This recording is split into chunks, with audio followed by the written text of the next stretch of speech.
Assalamu alaikum.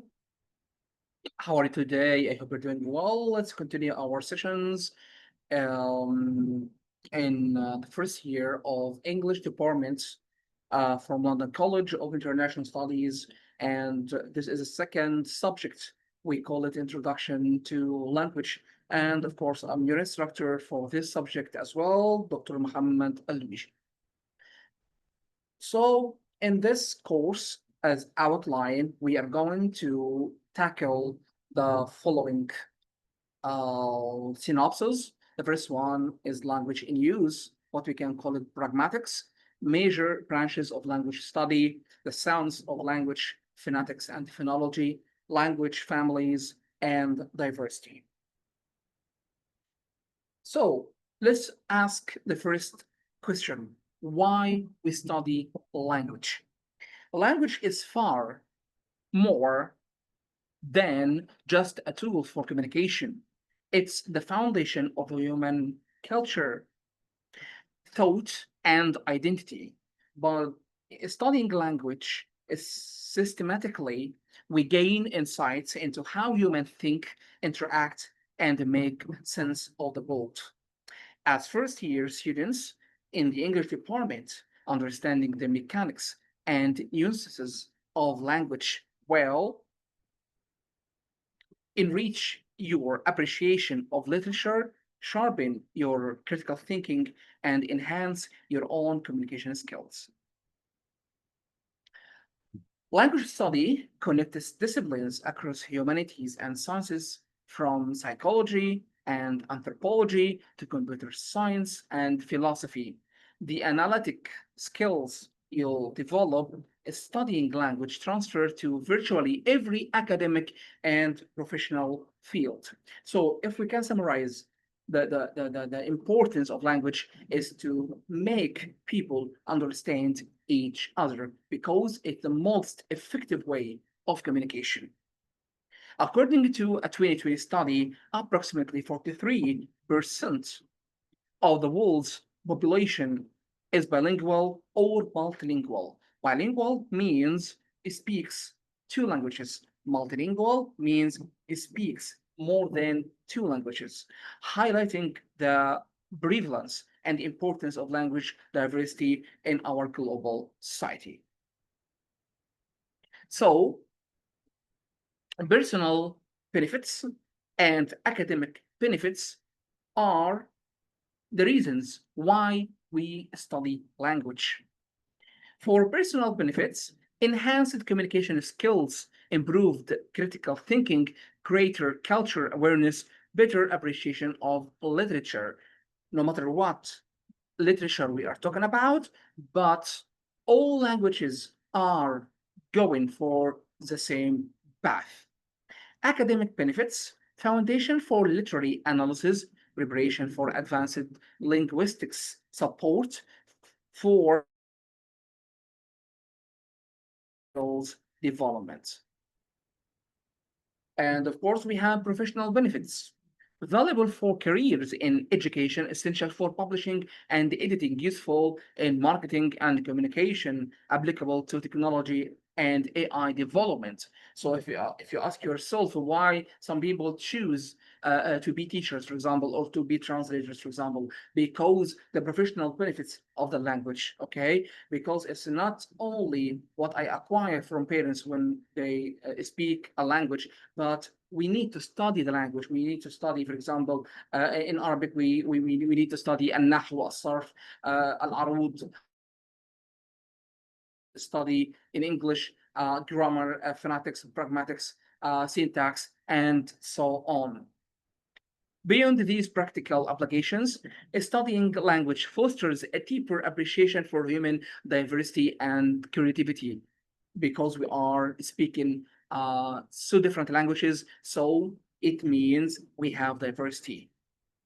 By understanding how language works, we will gain new perspectives on cultural differences, social interactions, and even your own thoughts processes.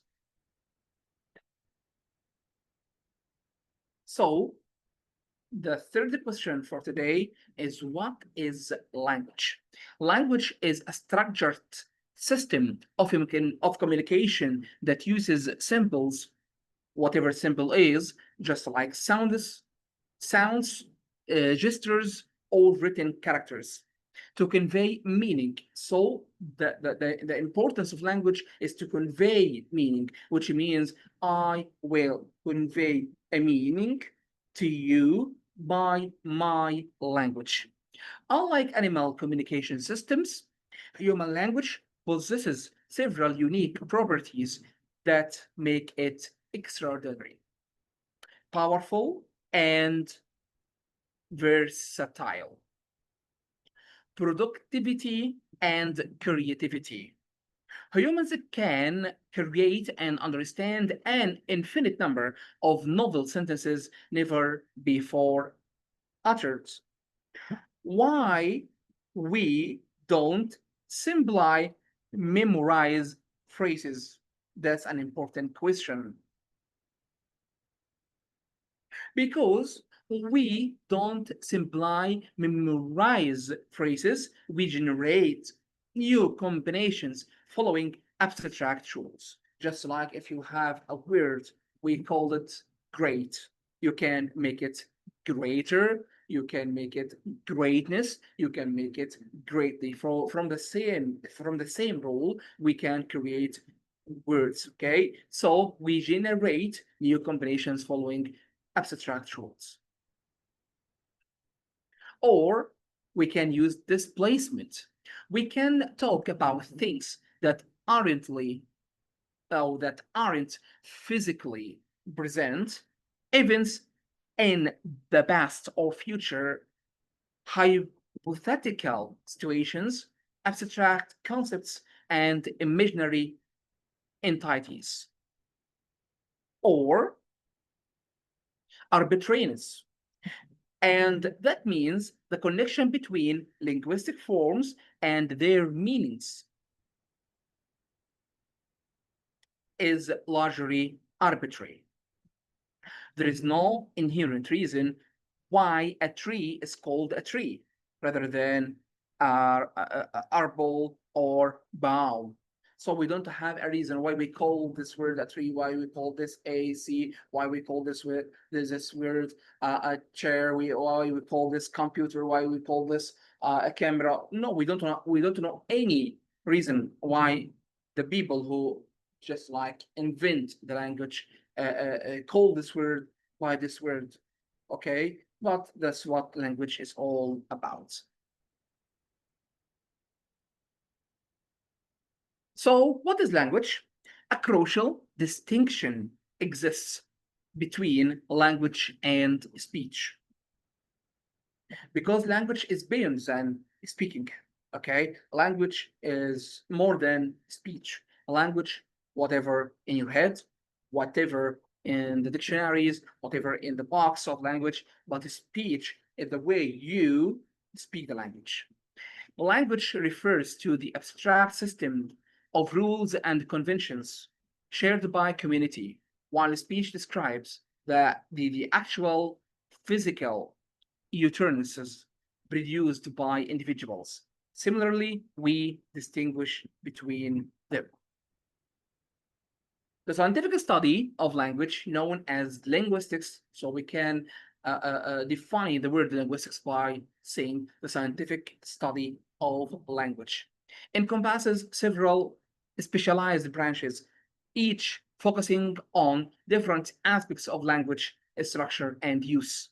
Understanding these branches helps us analyze language systematically and comprehensively. Major branches of language study. So let's start with the first one, phonetics, phonology.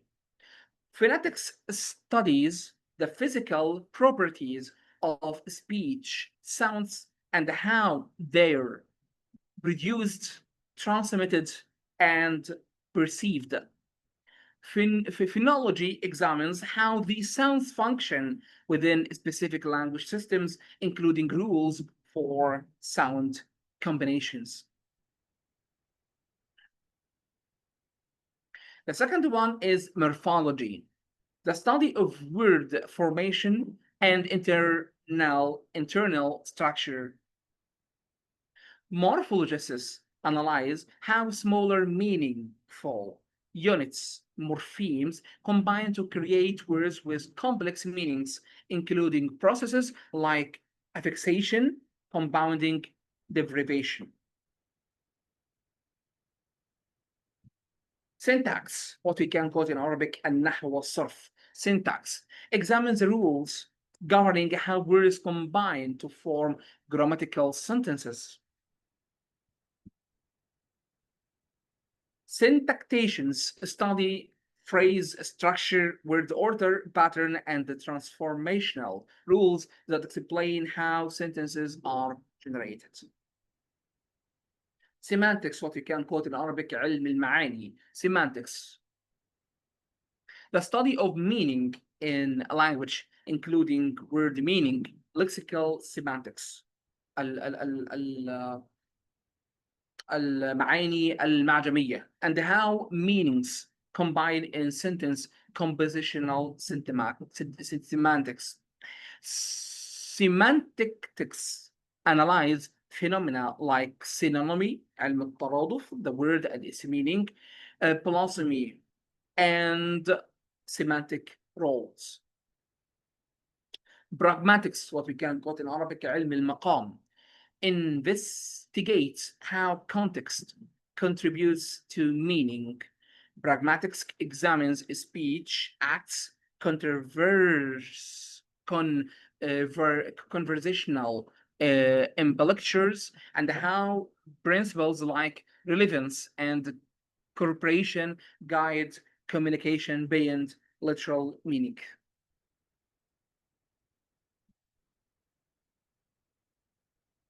These core branches are complemented by interdisciplinary fields like sociolinguistics, اللي هي اللغويات الاجتماعية, language in social contexts,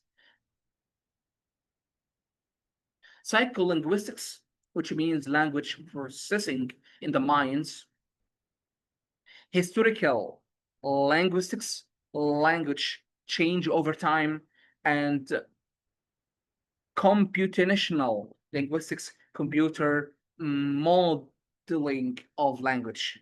Together, they provide a comprehensive framework for understanding the complexity of human language.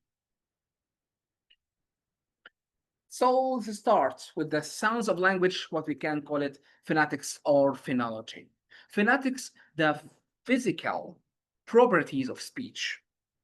Phonetics examines how speech sounds are physically produced, transmitted, and perceived. It categorizes sounds based on observable characteristics. And they are articulatory phonetics. It studies how sounds are produced using the vocal organs, lips, tongue, vocal cords, and etc. lips شفاه, tongue اللسان, vocal cords الأحبال الصوتية. Acoustic phonetics analyzes the physical properties of sound waves. Auditory phonetics investigates how listeners perceive speech sounds. The International Phonetics Alphabet, IPA, provides a standardized system for transcribing the sounds of any human language. It includes symbols for consonants, vowels, and the supragemental features like stress and tune. Stress اللي هو تشديد, وتون اللي هي نغمة الكلام. Phonology is the sound systems and patterns, while phonetics deals with the physical aspects of sounds Phonology examines how sounds function within the structure for a specific language phonologist study. And we have some definitions. The small units of sounds that can distinguish meaning in a language, like P and B, in bat versus bat, we call it phonemes. Phonological rules are the patterns that govern how sound change in different environments. Syllable structure, rules for how sounds combine into syllables.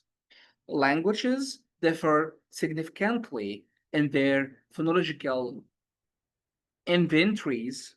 English uses about 44 phonemes, while Hawaiian has only 13, and some Caucasian languages use over 100, including distinctive click sounds. So, the ability to distinguish between phonemes is language specific and develops in infancy, which means when you are a baby. By 12 months, babies become less sensitive to sound distinctions not present in their native language, explaining why many adults struggle to hear or pronounce certain foreign sounds. Morphology, the word study, investigates how words are formed and how they relate to each other. The fundamental unit of morphological analysis is the morpheme, the smallest meaning unit in a language.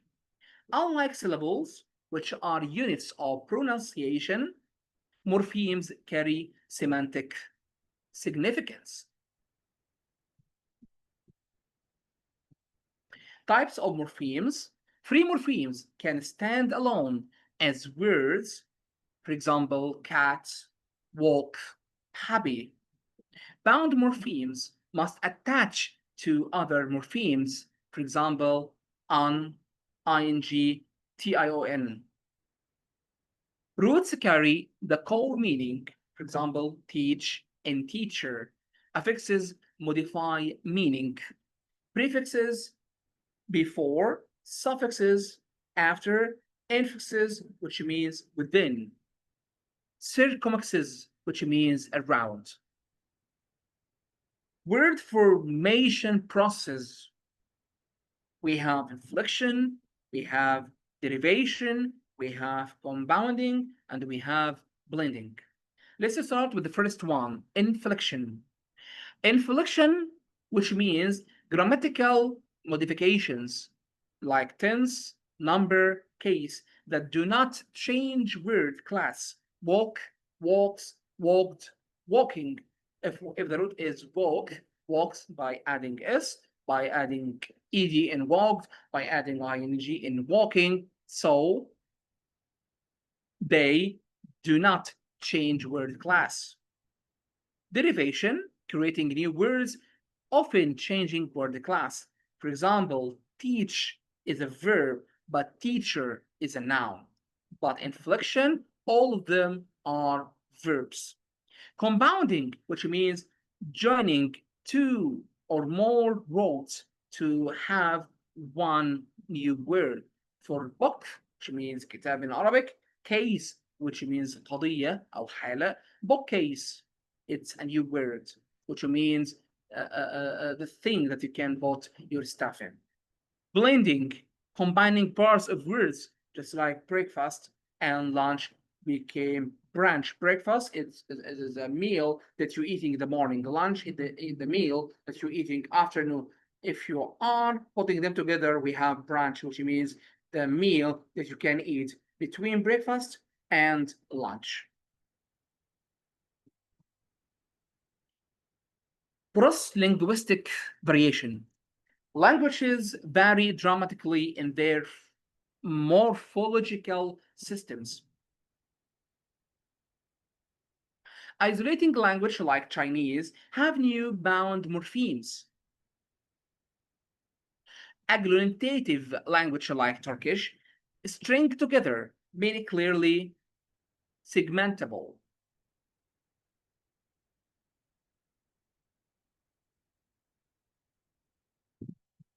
Of course, we have some Latin words that blend morphemes together less transplantly.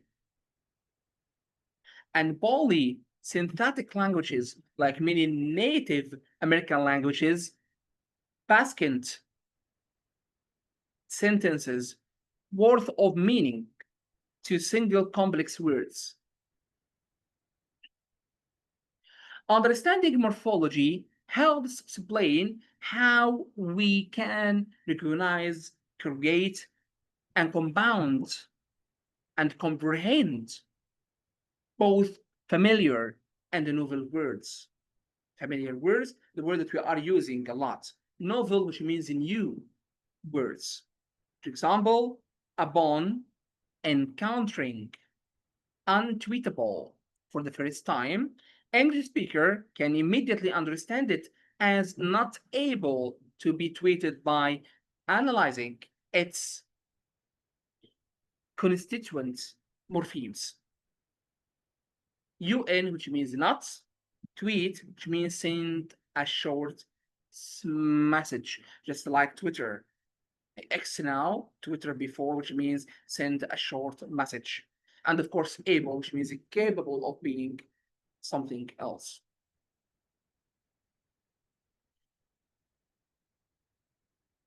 So, sentence structure, syntax.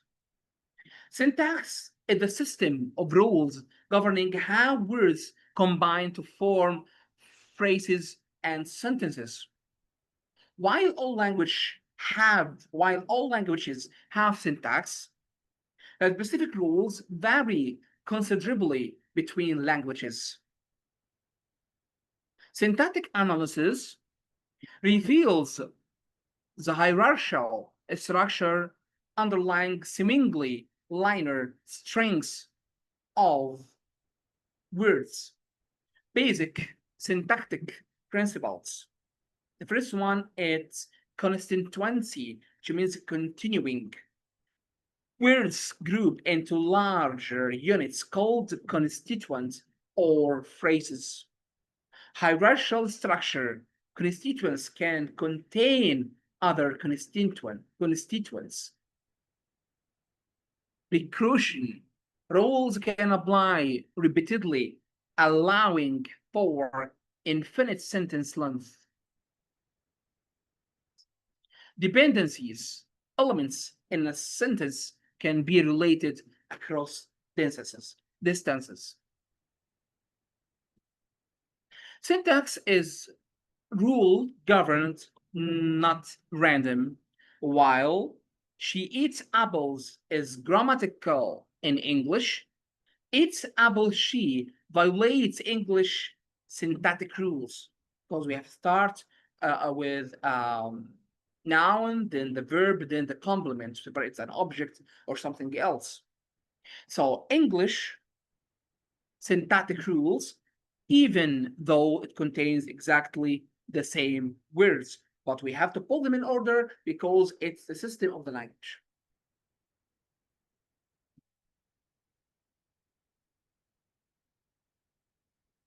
Phrase structure. Sentences are built from phrases, each with a specific structure. We have NP and VP. Noun phrases, NP. The taller professor, we have determiner plus adjective plus noun. Verb phrases, which means VP, quickly read the book. We have adverb, we have verb, we have object. Adjective, which means صفة, noun, which means اسم, adverb, ظرف أو حال, verb, فعل, object, مفعول. And we will finish the first session in this course by talking about meaning in language, what we call it semantics. Semantics is the study of meaning in language, investigating how humans interpret words, phrases, sentences, and texts. It addresses questions about how language connects to thoughts, concepts, and the external words. So if we want to put a simple meaning for semantics, which means علم المعاني, meaning in language. Lexical semantics, focused on word meaning and relationships between words. For example, denotation versus connotation. المعاني الخفية والمعاني الظاهرة. Dictionary meaning versus emotional or cultural associations. Semantic features breaking down meaning into primitive components. Semantic relationships, synonymy, philosophy, hyponymy, and enonymy. The first one, it's synonymy, similar meaning. For example, big and large, anatomy, which mean opposite meanings, just like hot and cold. Hyponymy, which means hierarchical relationships between words, just like rose is a hyponym of flower. We have two words in the same meaning. Philosophy, which means multiple related meaning. For example, bank, which means a financial institution, or river age, what we can call it, what we can call it philosophy. In homonymy, it's identical form related to meaning. For example, bark of dog or bark of tree. Sentence semantics examines how word meanings combine to create sentence meanings. Compositionality, how individual word meaning contribute to sentence meaning. Truth conditions, what must be true for a sentence to be true. Entailment, what one sentence necessarily implies. For example, the cat ate the fish, entails the fish was eaten. Presupposition, what a sentence takes for granted. For example, the king of France is bold, presupposes France has a king. Semantic roles, functions played by participants in an event. For example, agents, for example, patients, for example, instruments, and so on.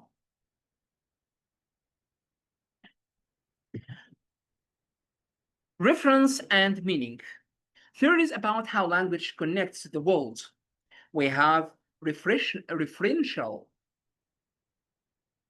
theory, and it says words refer directly to objects in the world. Conceptual theory says words express mental concepts. Prototype theory, النظرية النمطية, categories have central typical members. For example, a robin is a more prototype bird than a penguin. Definitional theory, النظرية التعريفية. Definitional theory, meanings can be captured by necessary and sufficient conditions. So semantics interacts with philosophy, psychology, and computer science, addressing fundamental questions about how language presents reality. These questions become particularly important in fields like artificial intelligence, while computers must be programmed to understand natural language meaning. Next time, we're going to start the session talking about pragmatics. So thank you so much for watching me, and let's do it next time. See you again. Until next time, for now, and Allah Hafiz.